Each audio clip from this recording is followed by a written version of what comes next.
when I was a little kid with my family. We lived in Texas for a while, and on my way back, went to a big toy store here in New York City, and I got the Ewok village, and you couldn't get that in Sweden at the time. So for 2 weeks, I was the coolest kid at school in Stockholm. It didn't last long, but for 2 weeks, everyone wanted to come over to my place and play with the Ewoks. Welcome to Salon. I'm D. Watkins, and today I'll be joined by Emmy and Golden Globe winning actor Alexander Skarsgård. You know him from True Blood, Generation Kill, Succession, and Big Little Lies, to name a few. Today we'll be talking about his new Apple series, Murderbot, where he plays an emotionally challenged robot who's capable of pulling off difficult missions, but would rather kick back and watch soap operas. How you doing? I'm doing all right. How are you doing? Congratulations. I'm great, man. Congratulations on the show. I know it's based on the Moffat Wells series. Were you a fan of the books before the show, or? I was actually not aware of the book series, the novellas, before Chris and Paul Weitz, the writers, the showrunners, reached out. So I read the scripts first, and then when I was introduced to this very strange character of Murderbot, it was definitely not the type of character that I expected to meet when I heard the title and the premise. Like, I was, all right, so it's big sci-fi action adventure named Murderbot. I expected someone self-assured and confident and tough, and then instead you meet this socially awkward android who, like you said, is rather watching space soap operas and left alone than getting into the thick of it, into the action. So I was really intrigued, and then I went back and read All Systems Red, which is the first novella that Martha Wells wrote based on this character. And yeah, I just fell in love with Murderbot. I thought it was such a beautiful, weird character that I hadn't, so idiosyncratic and just something I hadn't seen before or read before.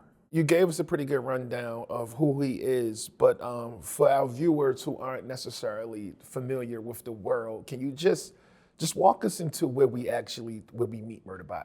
Right. So I'd say the opening scene of the first episode kind of paints a picture of Murderbot's existence up until this moment, and that is Murderbot is a security unit, kind of the cheapest version. Basically, if you imagine a stormtrooper from Star Wars, but like the worst, kind of the cheapest, shittiest version of that. Right. So it's not a highly advanced. I mean, it's an android, so it has AI components, but also organic components. It's a kind of a cyborg. Its job is to pull security for miners on different planets in the galaxy, and it's very much treated as a commodity, a piece of equipment. And miners or other workers on these planets that need security for insurance purposes never really invite Murderbot into the group, or it's very much like a piece of equipment, basically. So in the first scene, you see how it's normally treated. Mm-hmm. But unbeknownst to the miners, Murderbot has been able to hack its governor module, its system. So it's gained autonomy, free will. It has decided in its inner monologue to call itself Murderbot. And it's talking about all these epic adventures that it's going to go on. And you kind of think that that's going to be the show now, that you're going to go on these crazy adventures with this badass cyborg called Murderbot. But instead you cut to it a couple of months later when it's on another deployment and it's pulling security, and it's discovered that it can watch soap operas because it's been able to hack into the entertainment feeds as well. So Murderbot is, instead of proactively going out on these adventures, it is procrastinating. Which when reading it, thought was a really fun turn. I didn't expect it to go in that direction. And the story is basically, you get to know this android who is confused by humans and sometimes disgusted by humans. Like me. Yeah, like very relatable, like you know. A lot of us. A lot of us. But also somehow intrigued, but would rather watch humans on the space soap opera because then that's safe. You can switch it on and off whenever you want. But this group of humans that it's now assigned to protect, they're very different from the humans it normally protects. Like you see in the opening scene where people vomit on it and just like no one respects Murderbot or cares about it. This is a group of space hippies, basically, and they are very different. They want Murderbot to join the common area of the habitat. They ask Murderbot how Murderbot is doing, if it wants to join them, if Murderbot's opinion And that is very strange. It makes Murderbot incredibly uncomfortable because it prefers to be at a safe distance, but slowly it gets pulled into this group of humans. So you played the most popular vampire ever, right? The one vampire the whole world wanted to be friends with. Your prep for Tarzan was insane. I saw some of the workouts. I wanted to know, how does one prepare to play an android who's mostly wearing a suit? Well, being confounded and appalled by humanity, it's like you said, I agree, it's something quite relatable sometimes. Murderbot is definitely more of an introvert than I am, but I can definitely relate to, I think most people can, of walking into a room of strangers and trying to figure out how you fit in, how you should, if and when you should say something or interject, and the kind of the social dynamic of the situation. To me, that was very relatable. It was just about kind of leaning into that awkwardness. It's all about avoiding eye contact, and the motivation in each scene is basically, how can I get out of here? How can I end this? Because a conversation should just be giving and receiving orders, be very kind of pragmatic. But suddenly they're like, how are you feeling? Are you okay, sick unit? To find out was just about leaning into that, letting that awkward feeling just grow and take over in a way. I found that the suit helped as well. Murderbot is in a very rigid, human-sized condom of thick latex, basically. And that helped with the physicality of the character, which kind of informed how... Was it heavy, or? It wasn't super heavy. It was just very tight and rigid, which helped because I wanted Murderbot to be very precise in its movements. It doesn't fidget much or use not a lot of body language. I wanted it to be very kind of... It's rarely comfortable, but at least like if it's standing, it's just standing. It's not like, it's very straight up, and that suit definitely helped. Murderbot could probably take out any other role you played before.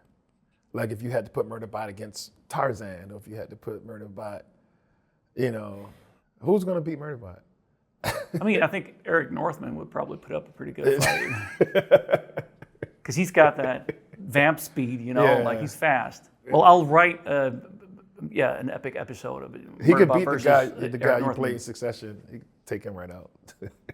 Physically, yeah. But Lucas Mattis is incredibly wealthy, so he could build a superior AI. When watching the show, I've come, to the feeling that it shares some DNA with Star Trek. All right, were you a fan of that show or sci-fi in general? I grew up in the 80s, 90s when it was, in my world, it was all Star Wars. Like that was, like the first movie I saw in a theater was The Empire Strikes Back. And I remember I lived in Stockholm, Sweden at the time, and I remember coming out here in 1984 when I was a little kid with my family. We lived in Texas for a while, and on the way back, went to a big toy store here in New York City, and I got the Ewok village, and you couldn't get that in Sweden at the time. So for 2 weeks, I was the coolest kid at school in Stockholm. It didn't last long, but for 2 weeks, everyone wanted to come over to my place and play with the Ewoks. So my kind of entry into sci-fi was definitely the Star Wars universe. Murderbot is also being embraced by the neurodivergent community. Do you feel like that is something, was it something intentional, or were you just responding to what you saw on the page? I was very much responding to what I saw on the page, and I found Murderbot relatable, and it was a character it was refreshing to have a character that wasn't so self-confident, or a protagonist of a story that, again, would rather be left alone or confounded or confused by certain elements of the way humans interact with each other. I have a friend who has Asperger's, and I can definitely see similarities, but I also didn't want to lean too heavily in that direction in creating Murderbot, because that's not the type of character. I didn't want to specifically portray that, but It was I'm not surprised that it's been embraced and that people can relate to the character in a way. One thing I missed was, what year does it take place in? Is it like 500 years from now, 1,000 years from now? I mean, I have no idea. I don't even know where it takes place. Yeah. And it could be in our solar system on X centuries in the future, or it could be right now, but in a different galaxy. I don't really know. But I think it's nice that, because I remember talking to Chris and Paul, the showrunners, about it, and we didn't really agree. But I thought it was quite nice. I didn't think we needed to come to a consensus on that. I thought it was quite nice that the viewer can decide for themselves when and where this takes place. Because I think about our children, right? And I'm like, is this gonna be how they're living 70, 80 years from now, right? And like, are we gonna be more evolved? Are we gonna be a better society? Are we gonna love each other more and be more kind? Yeah. I guess we have to be optimistic. Well, that's the moral of the story is like, hey guys, don't worry about AI at all, because if they're not going to take dominion over mankind, they're just going to watch soap operas and chill. So nothing to worry about at all out there. What could possibly go wrong? Did playing Murderbot change any perspective you had on AI or what's happening creatively in the world right now? No. I kind of go back and forth on that, where I have moments, and I'm a Luddite. I don't know anything about AI or artificial super intelligence. And I have moments where, on a good day, where I'm like, this is pretty exciting. The speed in which this is advancing and developing, and the benefits of this. But then on a bad day, I'm also terrified. I was listening to like a podcast with Max Tegmark at MIT. He's an expert on this, and the fact that like if you don't regulate it at all, if it's like a free-for-all, like an arms race in developing artificial super intelligence, listening to Max Tegmark or other experts in the field, I'm like, oh, we're doomed. This is it. There's no way we're going to be around. They're not going to be as peaceful as Murderbot if they take control, but I kind of go back and forth between, and obviously I know almost nothing about it. So I have students, undergraduate students, who try to slip in AI essays every once in a while, and they're just not good. Don't use AI and still fail. Like, it's just ridiculous. Right. Like, you could probably get a C with your own brain instead of getting like a D or F using the computer. Right. But tomorrow, that AI will create or write that thesis or whatever it is and get an A probably, because it's like the way it's constantly evolving. It's evolving, and how much better it is today compared to just a few months ago. And that sucks, but there are also moments where I'm like, it's real. Like a buddy of mine who is not in the film industry wanted to put together like a kind of a lookbook for a project that he was working on as a hobby. And he was able to visualize and create this world through AI that was incredibly impressive. That he couldn't afford hiring 10 people to do this thing and come up with these images and like these renderings. He did it on his own back home, so then I was like, that's pretty cool. That kind of in a way levels the playing field in a way, because you don't have to have enough money to hire 10 people to do this. You can do it on your own. But then of course those 10 people who would have done it will lose a job. So I think it's a complicated issue for sure. You come from a family of actors. Do you guys spend a lot of time talking about craft, or do you kind of leave that stuff at work? No, we talk about it. Because my dad's an actor. 3 of my brothers are actors. Or 4 now. So I could definitely call you a family of actors. Yeah, it's a lot of actors in the family.